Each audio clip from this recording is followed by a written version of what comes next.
A mensagem das estrelas. Capítulo 30. 36 horóscopos de exemplo. A fim de reforçar o auxílio ao estudante da ciência das estrelas, apresentamos diversos horóscopos de pessoas que vieram até nós para que as ajudássemos em seus problemas. Portanto, sabemos que esses casos são autênticos e confiamos que a nossa descrição cuidadosa das doenças referidas em cada horóscopo, de um modo que fique mais fácil a compreensão, utilizando a técnica da astrodiagnose, possa se provar como um verdadeiro guia. Nós elaboramos uma tentativa para classificar esses horóscopos, mas como há geralmente sintomas de várias doenças em cada um deles, foi impossível delimitar os agrupamentos com a precisão devida. Pelo que o estudante deve confiar sobretudo nos cabeçalhos para compreender o que as figuras dos horóscopos mostram. O sexo como uma causa da doença. É de nossa plena convicção que quanto menos nos detivermos sobre o assunto sexo, quanto menos lermos e quanto menos pensarmos sobre isso, mais puros seremos mentalmente e também menos sujeitos estaremos ao perigo de hábitos mórbidos, pois esses são formados frequentemente pelo estudo excessivo da questão sexual. E pessoas com uma tendência nessa direção devem ser desencorajadas, de todo modo possível, de tentar discutir tal assunto. Ao planejarmos esse capítulo, chegamos a pensar que seria possível evitar a menção desse assunto. Mas pensando melhor e baseados em muito estudo sobre a saúde e as enfermidades sob o ponto de vista místico, nos convencemos de que precisávamos voltar ao alegórico Jardim do Éden, ao ponto de partida da dor e da tristeza profunda, conforme amplamente esclarecido em nossa literatura. Os efeitos da contínua transgressão são de fato uma realidade em nossas vidas, nos dias de hoje. O abuso do sexo é, no sentido mais literal, a fonte primordial da tristeza, dor, do sofrimento, da enfermidade e da degeneração, sobre o qual o mundo está gemendo, e numa obra dessa natureza é uma obrigação mostrar as causas para que o remédio possa ser encontrado e aplicado.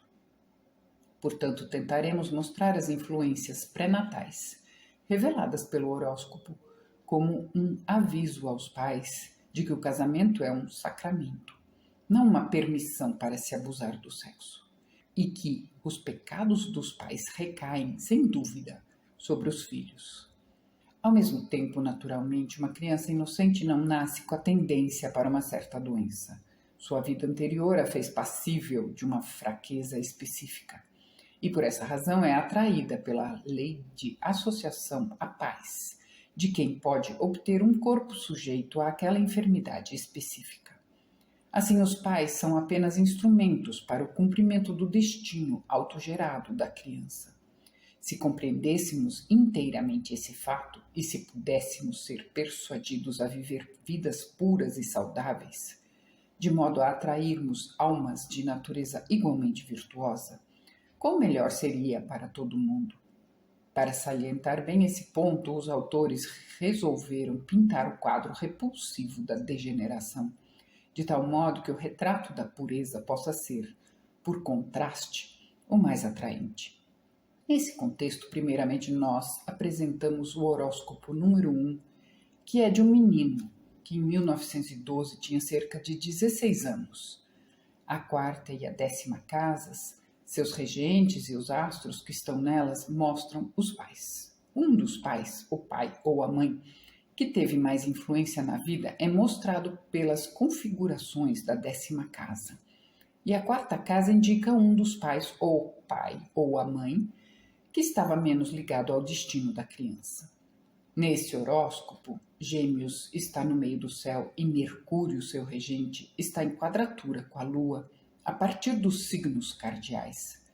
Netuno está em conjunção com Marte, na 10ª casa, e em quadratura com o Sol no signo mercurial de Virgem. Isso estabelece bem a natureza mórbida e neurótica do pai e sua instrumentalidade em privar o menino da faculdade da fala e de coordenar os movimentos musculares. O menino não pôde andar, apenas cambaleava.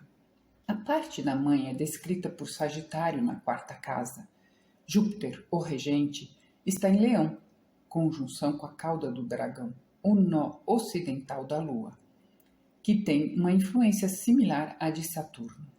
Júpiter também forma quadraturas com Saturno e Urano, esses dois em conjunção em Escorpião. Isso a descreve como sendo uma mulher lasciva, degenerada, adepta da terrível teoria das almas gêmeas, das afinidades, do amor livre e de todos os abusos semelhantes. Essas tendências obscenas ela transmitiu ao menino.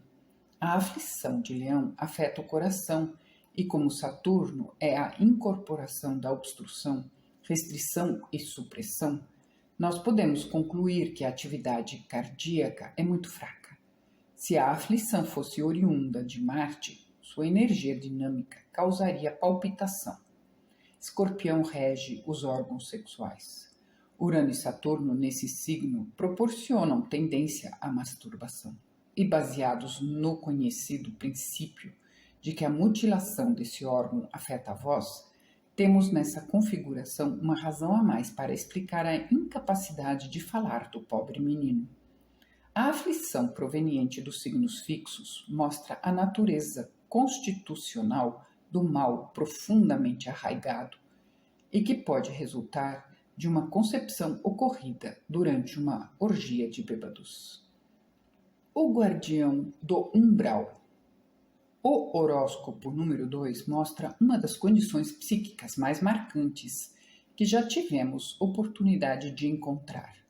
Seus presságios, em alguns pontos, são evidentes para qualquer astrólogo, mas as investigações efetuadas por um dos autores sobre a vida anterior dessa pessoa acrescentam mais luz e proporcionam profundidade ao significado das configurações, o que de outro modo não poderia ser conseguido. Também para o autor que fez a investigação espiritual 2 anos antes desse horóscopo ser levantado, foi uma revelação notar como os fatos místicos que ele recordava tão bem estavam inscritos nessa pequena roda da vida. A fim de capacitar o estudante a apreciar devidamente esse caso tão marcante, nós relataremos como entramos em contato com essa pessoa, o que nos propusemos fazer e o que realmente aconteceu. No outono de 1910, um amigo nos contou o triste caso de um jovem que estava confinado na sua cama, que lá ficava deitado de bruços e se apoiando nos cotovelos, persistentemente olhando para um canto da sala por um longo tempo, focando toda a sua atenção como se estivesse fascinado, seu corpo continuamente sacudido por soluços e gemidos. A pedido desse amigo, nós visitamos o infeliz jovem e descobrimos que aquilo que atraía seu olhar fixo, com um poder semelhante àquele que o da cobra quando encanta um passarinho e o atrai para suas presas, era um elemental do tipo mais horrendo que jamais havíamos visto. De pé, ao lado da cama, dirigimos uma corrente de força para a base do crânio da pobre vítima, e assim o atraímos para nós com um esforço para quebrar o encanto. Mas a cruel, má e violenta criatura mantinha um tal fascínio sobre a sua consciência que havia o evidente perigo de ruptura do corpo e da alma.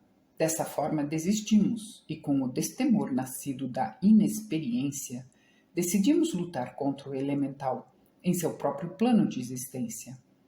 Contudo, o irmão maior, que é o nosso mentor, nos procurou naquela noite para nos recomendar cautela e que investigássemos a origem do monstro antes de agirmos.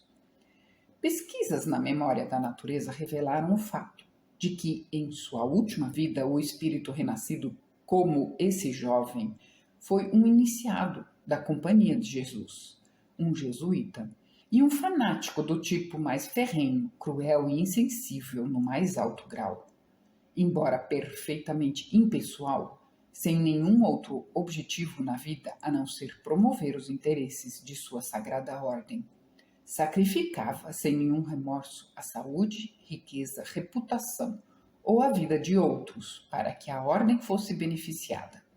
Ele próprio se imolou de livre vontade, pois era sincero até o âmago de sua alma.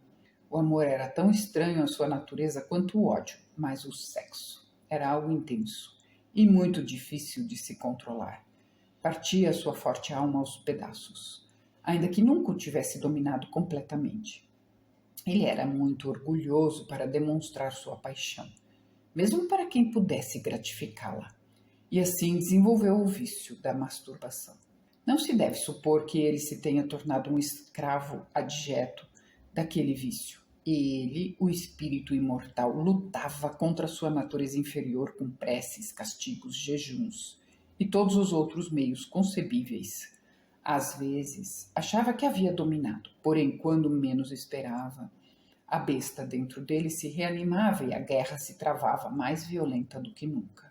Muitas vezes ele ficou tentado em se mutilar, mas desprezava tal método por considerá-lo indigno de um homem, especialmente quando esse homem havia feito os votos do sacerdócio. Por fim, sucumbiu à pressão.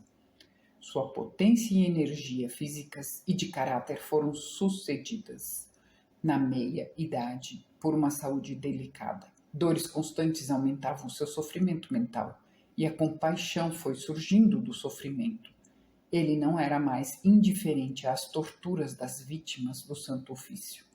Sendo por natureza um fanático e entusiasta em qualquer sentido que despendesse suas energias, o pêndulo logo oscilou para o outro extremo. À semelhança de São Paulo, lutou para proteger aqueles a quem ele próprio havia perseguido anteriormente, o que lhe valeu reprovação do Santo Ofício. E, finalmente, com o corpo alquebrado, mas com o espírito confiante e sem medo, caiu vítima da tortura que infligira a muita gente. Pela sinceridade do seu caráter e pela última parte de sua vida, ele conquistou o direito de ser admitido em uma escola de mistérios e se preparou para o privilégio de trabalhar como auxiliar invisível em vidas futuras. A lei de associação o levou a renascer no seio de uma família americana, de quem antes foram seus amigos, e dela recebeu um sistema nervoso adequado ao elevado grau vibratório necessário para a sua experiência. Saturno, em oposição ao doador da vida, o Sol, suprime a energia nervosa de Mercúrio e obstrui a circulação venosa de Vênus, dificultando a secreção da urina e a eliminação da matéria venenosa por meio dos rins, que são regidos por Libra, o signo de exaltação de Saturno. E onde ele está nessa carta natal? Como os astros que estão em oposição a ele se posicionam em Áries, o regente da cabeça, sua influência desordenadora se manifesta por meio do cérebro e da mente, assim como do sistema geniturinário. A condição mórbida dessas partes, causada pela influência repressiva de Saturno nos rins, é ainda mais acentuada pela conjunção de Urano com a Lua na sexta casa, que indica a saúde, sob o signo que rege os órgãos genitais, Escorpião.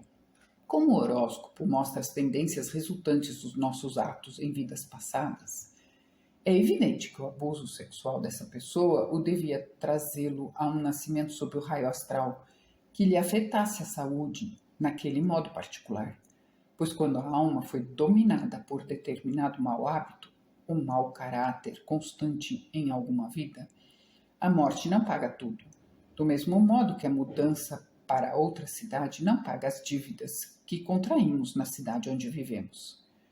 Quando retornarmos, a tentação virá nos confrontar novamente, até que dominemos nossa fraqueza. É dever dessa pobre alma extrair a essência da virtude e da castidade das brasas ardentes da paixão e do vício secreto. Que Deus o ajude a fortalecer no terrível combate. Somente a astrologia, a chave mestra da compaixão, pode nos revelar adequadamente a longa e difícil luta e o sofrimento mental e físico causados pela dor extrema da alma, e nos poupar do crime de menosprezar aquele que vive nas condições de pervertido. Os aspectos acima mencionados são de signos fixos e cardeais, os quais indicam um destino quase inalterável. Contudo, Netuno no ascendente e no signo comum de Gêmeos aponta para uma condição em formação. Ele está em trígono com Saturno, o afligidor da mente, e está apoiado pela energia dinâmica de Marte. Netuno indica as hierarquias espirituais invisíveis que trabalham conosco e sobre nós, de forma que quando está na 12ª casa, fica evidente que se pode esperar profunda tristeza e angústia.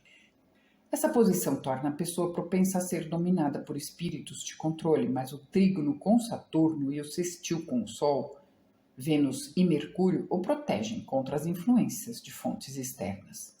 Assim, o jovem se tornou uma vítima da incorporação demoníaca de suas antigas ações.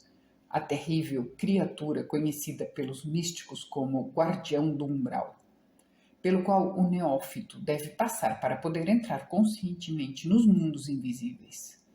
Essa pavorosa forma extrai o seu ser dos atos cruéis cometidos pelo ser humano em sua vida passada. Se alimentou das maldições de suas vítimas torturadas e se saturou com o odor do sangue e suor delas. Como é costume dos elementais, era um monstro em pleno sentido da palavra. A morte do seu progenitor o deixou latente, mas na carta natal dessa vida presente estava marcado o tempo para a retribuição no relógio do destino. Quando a Lua, por progressão, alcançou Marte radical na 12ª casa, a energia dinâmica desse reanimou o monstro para uma nova vida e então começaram os problemas do pobre moço. O ódio, a raiva e a malícia acumulados no monstro incidiram sobre ele. Pontada por pontada, e sua natureza geminiana negativa se curvou às investidas violentas do demônio. Quando vimos a coisa, ela parecia como uma massa disforme e gelatinosa, com muitos olhos grandes e esverdeados, incrustados em diferentes partes do seu corpo. A cada segundo, um dardo pontiagudo semelhante a uma espada se projetavam dos lugares menos esperados do seu corpo e penetravam no pobre moço, que se encolhia em sua cama. Então, embora o monstro não tivesse boca para rir, ele parecia convulsionado com um sentimento de satisfação e excitamento cruel e desagradável pela situação apresentada e à vista do medo e da dor que ele provocava. Outras vezes, um ou outro dos olhos parecia se arremessar do monstro, projetado sobre o que parecia uma tromba de elefante, a se deter em torno de 3 centímetros dos olhos da vítima, olhando fixamente para ele com um poder irresistível de tremenda intensidade. Tendo tantos aspectos benéficos para ajudá-lo, é provável que ele não sucumba. E quando o Sol alcançar a conjunção com Júpiter radical na carta natal e a Lua tiver deixado de fazer a quadratura com o Sol radical, uma condição evidentemente melhor pode ser esperada. Entre mentes, a pobre alma deve lutar sozinha contra o demônio criado por ela mesma. Se o vício secreto não lhe tivesse exaurido a vitalidade na vida anterior, o nascimento sob um signo mais forte lhe teria proporcionado um maior poder de resistência física e a vitória mais certa. Doença dos olhos. Essa enfermidade é devida aos raios de certas nebulosas do zodíaco, as Pleiades, situada a 29 graus de Touro, a Cele a 6 graus de Leão e Antares a 8 graus de Sagitário. Quando o Sol ou a Lua estão dentro da órbita de um desses lugares e afligidos por Saturno, Marte ou Urano, ou vice-versa, quando Saturno, Urano ou Marte estão nessas nebulosas afligindo o Sol ou a Lua, é mostrado que um problema específico existe. Mas se cuidados forem tomados, no caso de crianças tendo essa tendência à enfermidade, ela poderá ser grandemente alterada ou mesmo totalmente evitada.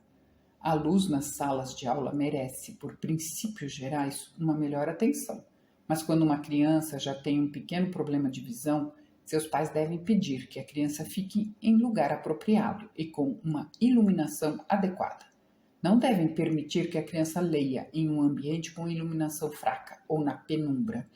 E as cortinas das janelas devem ser de cores suaves. Com a civilização e a vida nas cidades, os olhos se habituaram a fixar a visão a curta distância e a visão não pode se ajustar rapidamente às variações de distância, como acontece nos olhos dos marinheiros e daquelas pessoas que vivem em lugares abertos e planos. Quando o horóscopo de uma criança indica algum déficit na visão, o morar na zona rural, se possível, pode ser de imenso valor para preservar a melhoria de sua visão, pois ali os músculos dos olhos se exercitam no frequente ajuste do foco, das distâncias curtas para as longas, e vice-versa, o que pode ajudar materialmente a fortalecer os olhos.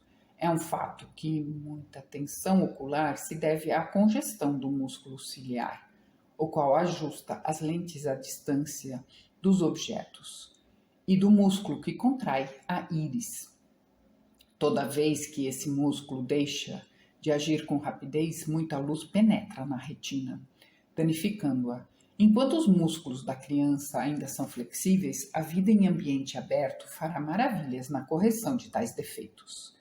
E mesmo as pessoas adultas podem se beneficiar da vida ao ar livre, desde que se previnam com proteção adequada para os olhos.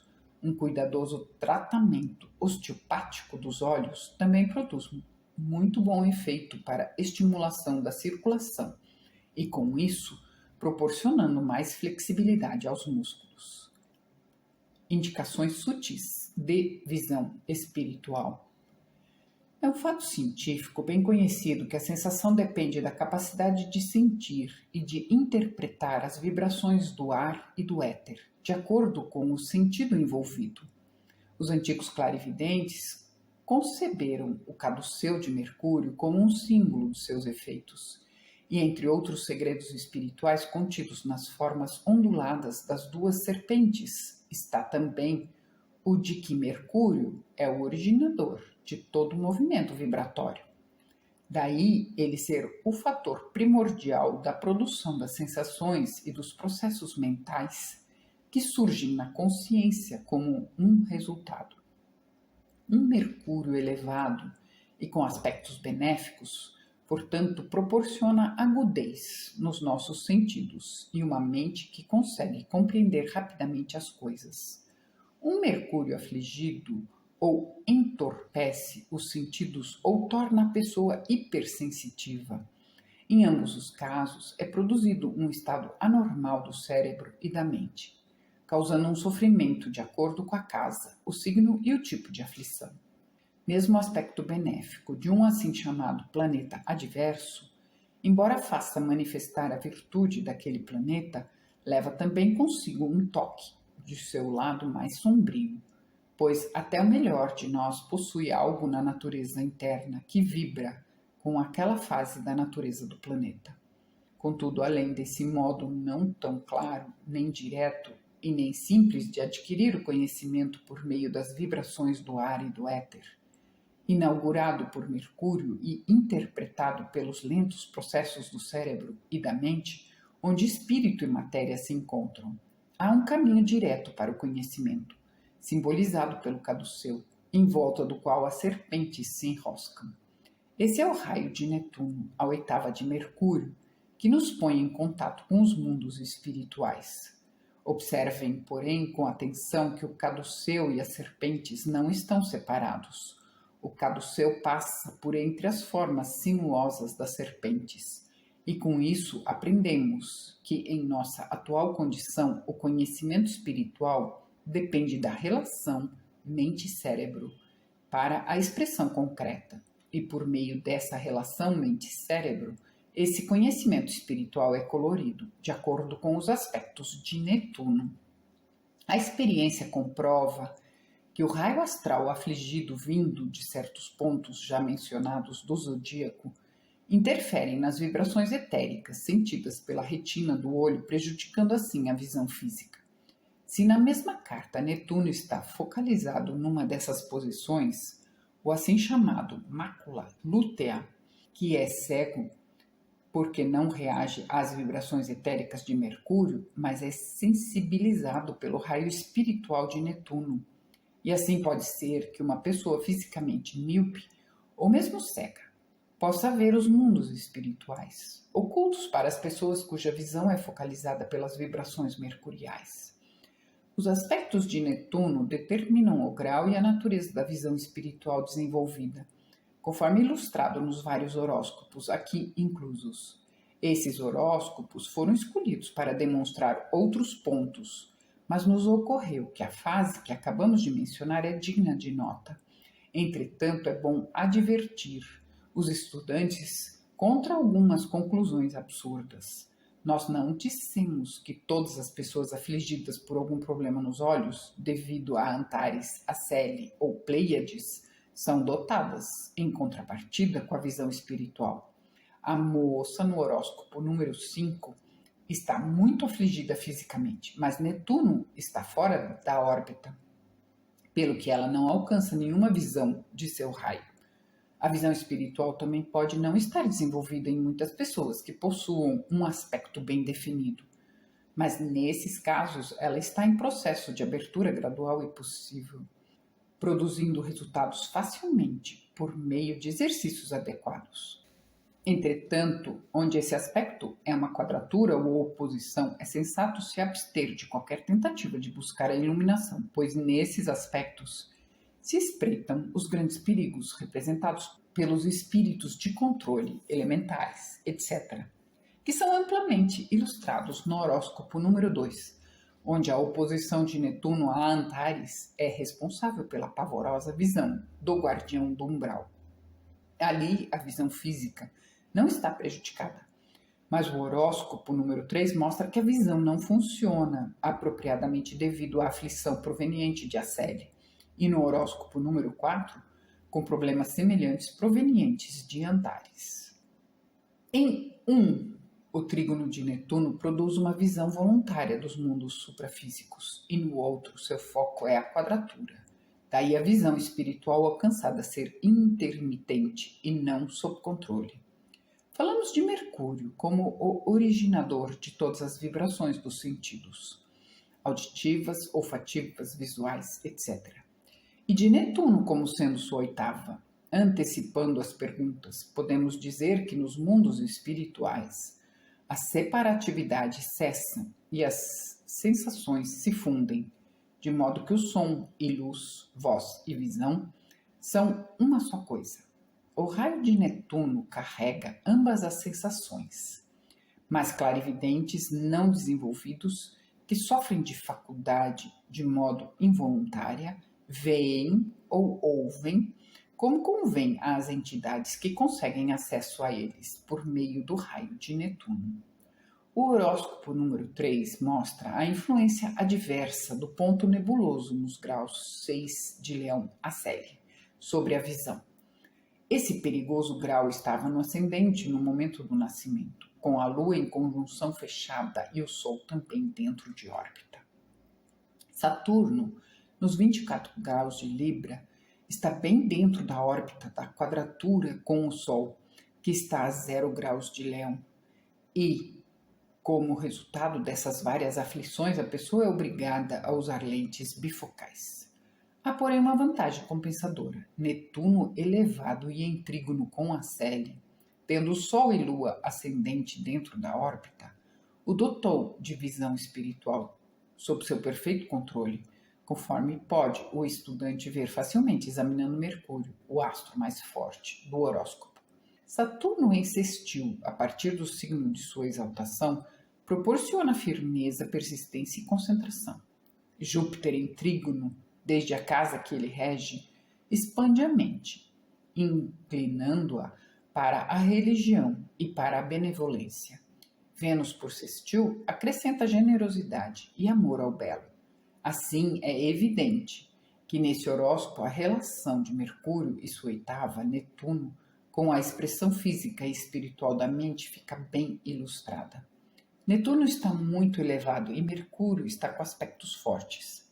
Nenhum está afligido, portanto a pessoa não está sujeita a alucinações, mas pesa suas experiências na balança da lógica. Comparemos esse horóscopo com aquele do pobre moço afligido pelo guardião do umbral, o número 2, onde Netuno está na 12ª casa em conjunção com Marte e onde Mercúrio está afligido pela oposição com Saturno, todos em signos cardeais.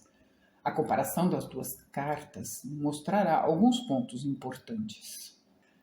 No horóscopo número 5, vemos a Lua na 6ª casa, a mais ou menos 3 graus de Antares, e Saturno na 12ª casa, a 4 graus de uma oposição também a Antares, e a mais ou menos 7 graus da oposição exata à Lua. Assim, sua influência natal foi minimizada. Se a oposição fosse mais próxima ou exata, teria sido inevitável uma cegueira de nascença, mas felizmente era um aspecto fraco e a visão não foi seriamente afetada, até que o Sol, por progressão, entrasse na 12ª casa e formasse uma oposição à Lua, depois uma oposição a Antares e chegasse à conjunção com Saturno. Esses pontos de contato no horóscopo marcaram as crises de doenças dos olhos. Sendo Saturno o que estava afligindo, os nervos e músculos se cristalizaram até ocorrer a perda da visão de um olho e ficar quase cego do outro.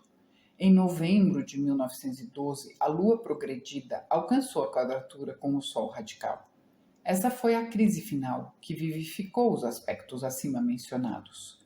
Como Netuno não forma aspecto com os ditos pontos do zodíaco, a visão espiritual permaneceu profundamente adormecida. O horóscopo número 4 é o mais afligido de todos. A cauda do dragão, o Sol e Antares estão em conjunção. Isso por si só já seria suficientemente grave. Entretanto, a condição é ainda mais agravada por quadraturas exatas de Netuno e Marte ao Sol. E a aflição aos olhos é aumentada pela conjunção de Saturno às Pleiades, na 12ª casa. Assim, esse horóscopo mostra que a pessoa nasceu para ter olhos muito fracos e, na verdade, ela mal consegue ler, mesmo segurando o livro ou papel a alguns centímetros de seus olhos e usando lentes de aumento. Mas a quadratura de Netuno a Antares abriu seus sentidos espirituais, até uma certa extensão, pelo que ela ouve vozes de espíritos e às vezes tem visões. Essas manifestações, não sendo controladas por ela, naturalmente são muito insatisfatórias, mas demonstram o efeito de Netuno formando aspectos com esses pontos do zodíaco. Cabeça e cauda do dragão. Como a cabeça do dragão e a cauda, chamados de nódulos lunares nas efemérides, tem sido frequentemente um difícil enigma para os estudantes e porque o primeiro é tido como benéfico, favorecendo tudo que fica sob seu raio benfazejo, enquanto o segundo é considerado extremamente nocivo, achamos por bem mostrar a racionalidade dessa filosofia. Informemos primeiramente aos estudantes não versados em termos astronômicos que nódulos são pontos onde um planeta, movendo-se em sua órbita, cruza o caminho do Sol, como, por exemplo, a Terra faz nos equinócios. Isso é explicado tanto do ponto de vista astronômico quanto místico, em nossa astrologia científica simplificada, assim como a revolução dos nódulos de Lua. Falando do conveniente ponto de vista geocêntrico, o Sol cruza seu nódulo oriental cada ano no equinócio de março, 50 segundos do espaço à frente do ponto onde cruzou no ano anterior. Como o Sol se desloca 15 graus por hora, 50 segundos de espaço é percorrido em cerca de 3 segundos do tempo. A Lua nasce cerca de 50 minutos mais tarde cada noite.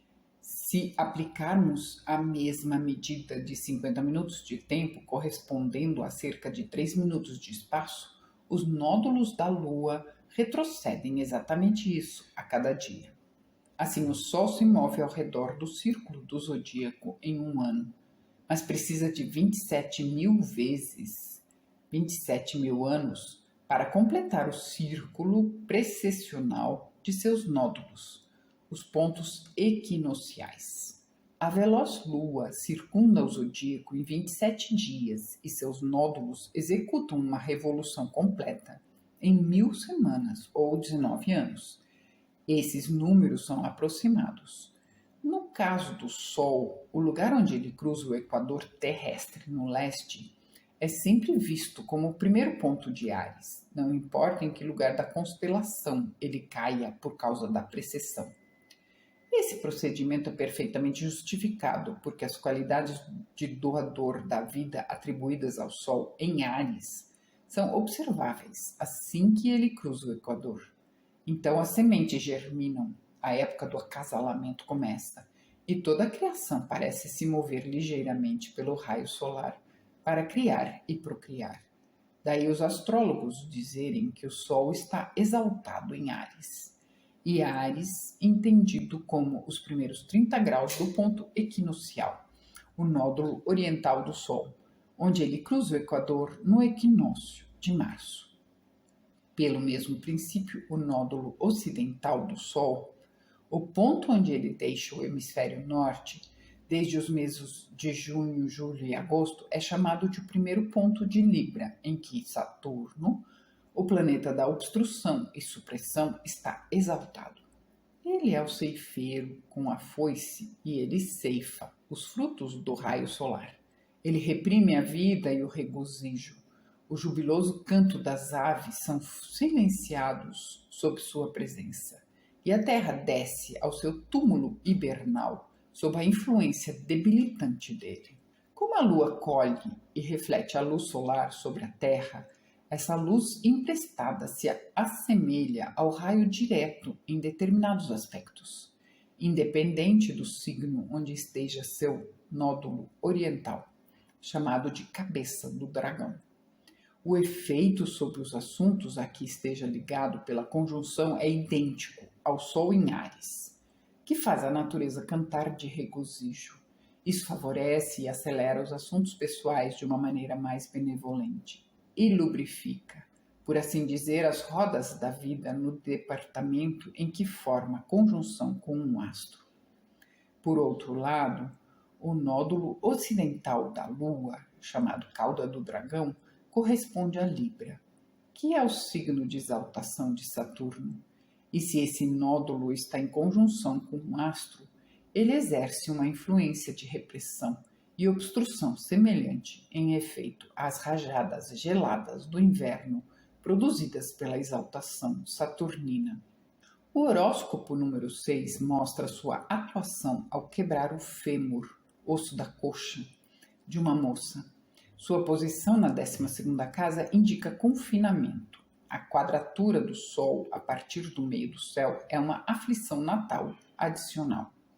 Em dezembro de 1908, a lua cheia formou uma conjunção exata e Júpiter, regente da 6ª casa, significadora de doença, estava em quadratura exata com a cauda do dragão, também em oposição exata ao Sol. Assim, muitas eram as indicações de problemas. Sagitário, que rege os quadris e as coxas, ocupa a 6ª casa. Daí o fêmur ser fraturado quando a moça escorregou na calçada coberta de gelo do lado de fora de sua casa.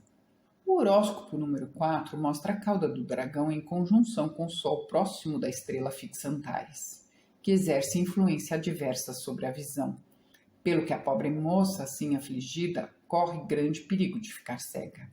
Os nódulos da Lua estão tabulados em nossas efemérides científica e simplificada, sendo que a posição é dada para todos os dias. Suas posições ao nascimento são determinadas por simples proporção. E o diagrama aqui apresentado pode explicar por que esses pontos são chamados de cabeça do dragão e cauda do dragão. Os caminhos do Sol e dos planetas parecem serpentiformes quando desenhados sobre uma superfície plana. Doença nos ouvidos. A 12ª casa indica as influências confinantes da vida. Mercúrio aí, em conjunção com o Sol, limita o espírito e a surdez interfere na sua busca pelo conhecimento. O mesmo acontece se Saturno, Marte, Urano ou Netuno estão afligidos na 12ª casa. também quando os signos mercuriais Gêmeos e Virgem estão em sua cúspide. E se Mercúrio está afligido, não importa sua posição no horóscopo. Juntamos aqui o horóscopo de pessoas que estão sofrendo dessa condição prejudicial ou desordenada. O horóscopo número 7 é o de uma moça que gradualmente está perdendo sua audição. Mercúrio, Vênus e Sol estão em conjunção exata em Peixes, o 12º signo, que está na 12ª casa.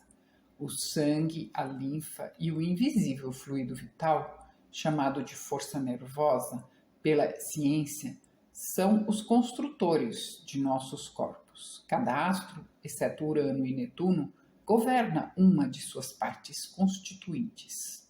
Mercúrio rege os nervos, particularmente o sistema cerebral espinhal, e o invisível fluido vital rosado que flui na visível bainha nervosa.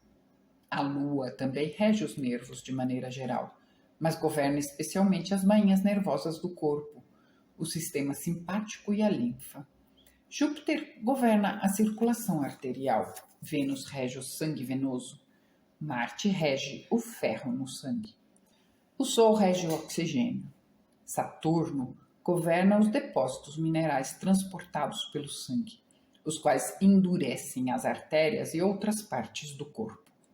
Quando um astro está em conjunção muito fechada com o Sol, 3 graus ou menos entre eles, diz-se que ele está em combustão. Seu raio fica, por assim dizer, queimado pelo magnificente calor do Sol e, portanto, o astro afligido se torna incapaz de exercer de maneira apropriada sua função na vida das pessoas nascidas sob tal configuração. Também fica evidente que, assim como o elo mais fraco de uma corrente é o primeiro a se romper, também a incapacidade se manifesta na parte do corpo que está, de alguma maneira, afligida.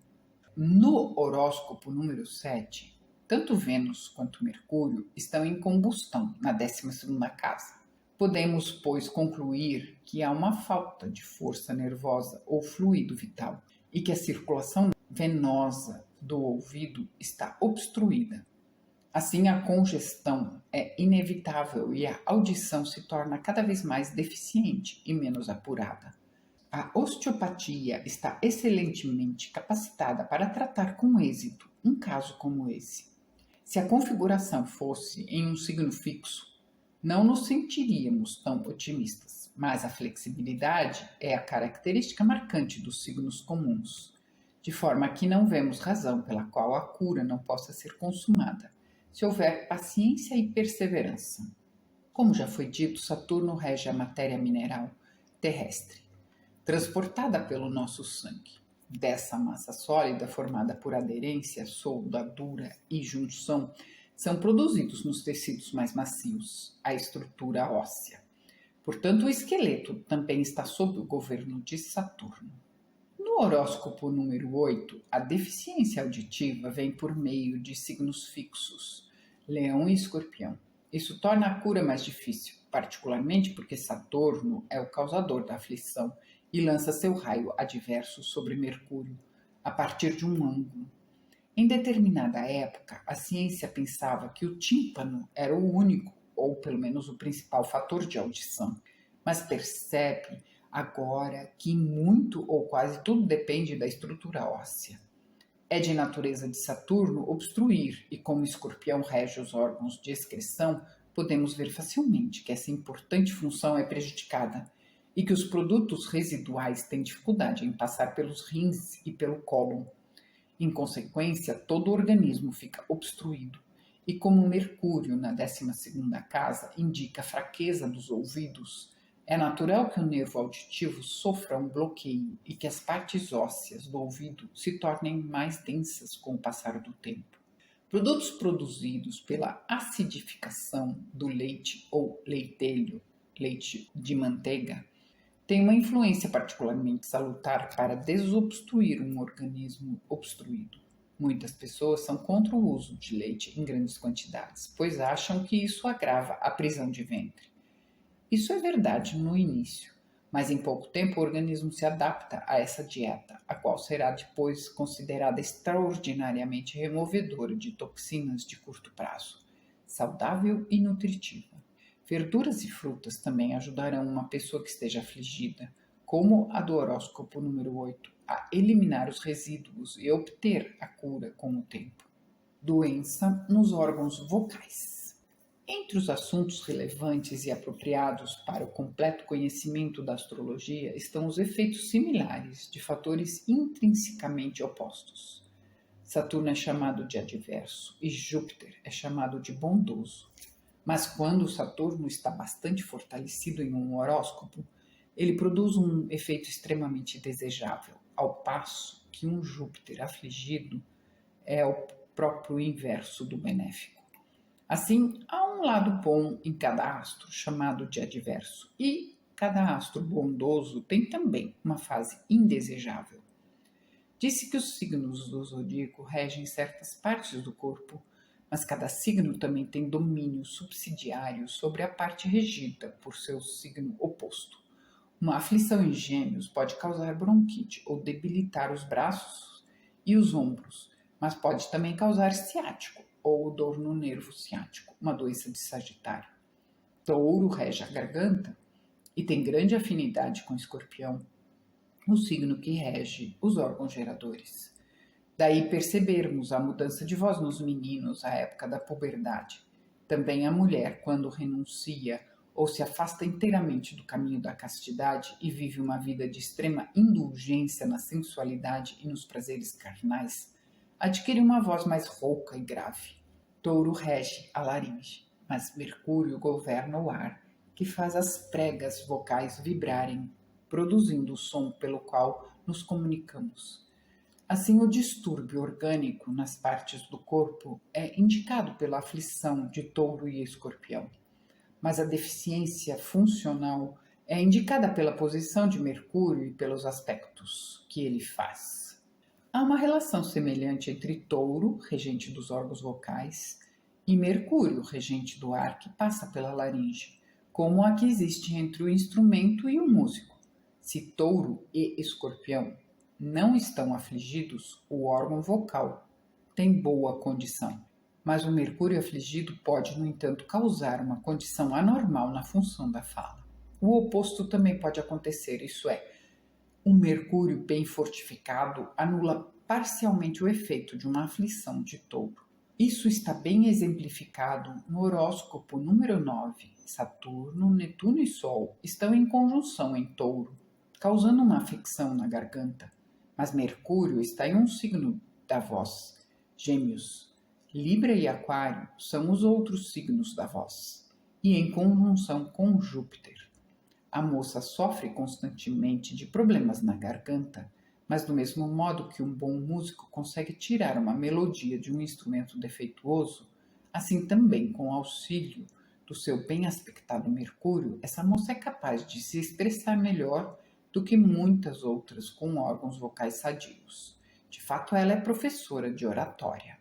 O horóscopo número 3 tem um Mercúrio singularmente bem fortificado. Não há nenhuma aflição em Touro ou Escorpião, e o rapaz possui uma voz potente, capaz de encher, sem esforço, o maior dos salões, e ainda não tão alta para os salões menores. Mas Mercúrio em Leão, um signo de natureza grosseira, bruta e bestial, e Saturno em Libra, o signo da voz, são os obstrutores para uma vocalização perfeita. Por isso, às vezes, o rapaz tropeça ou tem certa hesitação no falar. Obviamente que as deficiências da fala são mais facilmente remediadas do que as orgânicas. Com paciência e com a prática de exercícios vocais e respiratórios, como os ensinados pelos professores de educação vocal. Esses totalmente diferentes dos perigosos exercícios de respiração hindu, quase certamente ocorrem o restabelecimento das condições normais. Os horóscopos número 9, 10 e 11 têm Saturno e Netuno em conjunção, em Touro. Como consequência, todos indicam problemas na garganta e também condições anormais nos órgãos genitais. Tanto a pessoa do horóscopo número 10 quanto a do número 11 já passaram por intervenções cirúrgicas para a remoção de certas partes. E Mercúrio em Escorpião foca os pensamentos no sexo, no horóscopo número 10, causando a essa pessoa intensa tortura, já que é impossível gratificar seu desejo intenso, urgente e anormal. Saturno, em um signo fixo, é certamente um agente que causa uma aflição ou dificuldade dolorosa, o coletor dos frutos da vida passada. E se é para haver alguma consolação, essa deve vir por meio do conhecimento da causa, por meio de orações e da paciência gerada por essas ações. Distúrbios mentais. Antes de encerrar as exposições relativas às doenças e desordens peculiares à região da cabeça, precisamos mencionar sobre a insanidade, embora suas causas implícitas só possam ser abordadas indiretamente e por alusão em um trabalho como esse, mas remetemos o estudante ao conceito Rosa Cruz do Cosmos para um esclarecimento mais completo sobre as atividades cósmicas relativas à construção do cérebro e uma chave para as correspondências astrológicas. Aqui apresentaremos somente os fatos essenciais. O cérebro e a laringe foram construídos primeiramente por hostes de anjos da lua, lunares, e que usaram parte de sua força sexual para esse propósito. Por isso, dessa íntima ligação entre esses órgãos. A insanidade intermitente, creditada às fases da lua, muitas vezes é induzida pelo uso incorreto ou impróprio da força sexual. E frequentemente os lunáticos apresentam algum defeito na estrutura física ou na forma da fala. Quando os meninos atingem a puberdade, a voz sofre uma mudança. A fala de uma mulher promíscua se torna áspera, rouca e grosseira. E os homens devassos ou pervertidos sexualmente adquirem uma voz efeminada. Na Itália, cantores ansiosos em alcançar uma voz de tenor com uma extensão vocal correspondente, em pleno a das vozes femininas, seja de soprano, mezzo-soprano ou contralto, se tornaram eunucos, no intuito de conseguir tal objetivo. No organismo assim construído pela hoste lunar sob Jeová, anjos rebeldes, liderados por Lúcifer, o espírito de Marte, se insinuaram e inculcaram a paixão, o abuso sexual e a rebelião contra a regência dos anjos de Jeová. Para contrabalançar suas influências, nossos irmãos maiores de Mercúrio foram delegados para fomentar a razão, a fim de que o ser humano pudesse, com o tempo, aprender a se guiar. Todas as grandes hierarquias trabalham em nossos corpos constantemente, porém as três mencionadas acima exercem um domínio particular sobre o sexo e os sentidos. Cada uma domina um dos três segmentos da medula espinhal. A sublime hierarquia espiritual de Netuno trabalha no canal espinhal e nos ventrículos cerebrais, para despertar os sentidos espirituais, os quais, quando desenvolvidos, capacitam o espírito aprisionado a penetrar no véu da carne e contatar os reinos suprafísicos. Os espíritos de Lúcifer dominam o hemisfério cerebral esquerdo, que agora é o nosso principal órgão do pensamento. Os mercurianos exercem domínio sobre o hemisfério direito, que entrará em atividade no futuro e elevará a humanidade a um plano mais alto e mais nobre de vida, dando-nos o poder sobre a natureza inferior e nos fazendo semelhantes a Cristo. Os anjos lunares têm uma influência dominante sobre o cerebelo, que é o instrumento de coordenação. Nessa verdadeira árvore do conhecimento, a luta é travada entre as forças que procuram a emancipação do ser humano e os agentes que desejam mantê-lo dependente, como explanado no livro Cristianismo Rosa Cruz, conferência número 14, sob o título Lúcifer, tentador ou benfeitor? Esses são os ensinamentos que explicam a profunda razão por trás da declaração astrológica curta, mas que expressa uma verdade e qualquer vidente qualificado pode perceber facilmente os diversos agentes atuando no corpo humano. No entanto, esses são poucos e o estudante de astrologia tem razão em agradecer a Deus todos os dias pela abençoada ciência, que é de benefício muito maior do que qualquer medida de visão espiritual. Embora os autores acreditem firmemente na lei da compensação, que fornece a cada um exatamente o que merece, nem mais nem menos, não podemos nos livrar do sentimento de que a nossa expectativa do que era esperado sobre as faculdades espirituais tem sido concedidas abundantemente e testadas em novas condições operacionais, a fim de que possibilite nos familiarizar com essas novas condições. Sentimos-nos muitíssimo gratos pelo privilégio e pelo acréscimo na eficiência do serviço que isso nos fornece. Contudo, se alternativas fossem postas diante de nós, envolvendo uma escolha entre a perda das faculdades espirituais e a perda do nosso conhecimento de astrologia, não hesitaríamos um só momento em decidir imediatamente a favor de nossa amada ciência. E isso não deve surpreender ninguém que se dedique um pouco sobre o assunto. É verdade que a visão espiritual, mesmo em sua forma rudimentar, nos capacita a ver a condição do corpo humano nos mínimos detalhes, sendo, portanto, um meio de diagnóstico muito mais fácil do que a astrologia. Mas, embora penetre no mais recôndito dos ossos, a simples clarividência é superficial, comparado com a astrologia, pois mostra somente as condições atuais do corpo. Para se descobrir as causas que levam àquele estado e julgar as tendências futuras, é necessário consultar a memória da natureza. Nós teríamos que fazer isso pessoalmente e isso o tempo não nos permite, pois estamos lidando com centenas de casos. Contudo, um simples exame de uma carta astrológica simples que podemos pedir a um dos nossos estudantes para levantar nos revela muito a um simples relance de olhos. Há as causas delineadas das desordens mentais, morais e físicas e nos mostra com precisão os estágios que já passaram e as crises que estão por vir. Também indica a direção em que pode ser procurado um remédio e a época mais favorável para ministrá-lo. Ajuda as pessoas aqui e agora, e o astrólogo que chegue à altura de alcançar esse privilégio tem uma missão tão elevada e tão sagrada que o papel do sacerdote, no sentido esotérico do termo, reduz a sua significância.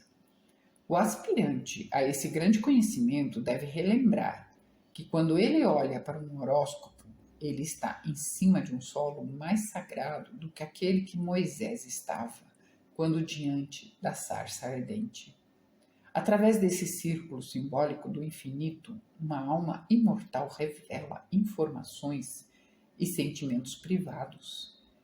E ai de quem ousar olhar com olhos profanos, pois, a despeito de como essa alma possa ter se maculado em sua peregrinação pela matéria, ela é essencialmente divina e querida do Pai.